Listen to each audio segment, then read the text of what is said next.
Hafiz Faturrahman masuk DPO kasus korupsi. Rasa kecewa Irwansyah dan Zaskia sungkar diungkap pengacara.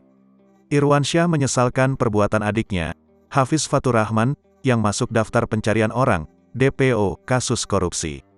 Pengacara Irwansyah, Zakir Rashid, mengatakan telah berkomunikasi lewat sambungan telepon dengan kliennya terkait status DPO Hafiz Faturrahman. Tampaknya, suami Zaskia sungkar itu pasrah dengan status adik kandungnya yang masuk DPO, apalagi Irwansyah sendiri menjadi salah satu korban yang mengalami kerugian besar akibat perbuatan Hafiz. Irwansyah bilang bahwa memang tahapan hukum seperti itu, kalau orang dipanggil sebagai tersangka 3 kali gak datang, dimasukkan ke dalam daftar pencaharian orang supaya bisa diketemukan.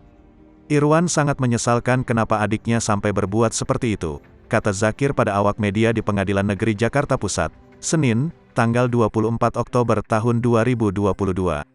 Tak hanya Irwansyah, Zakir menyebut kekecewaan mendalam akibat kelakuan Hafiz juga dirasakan Zaskia sungkar. Irwan sama Zaskia ini kecewa dengan Hafiz karena ada satu unit rumah yang mereka beli, tapi sertifikatnya dipakai Hafiz untuk agunan bank.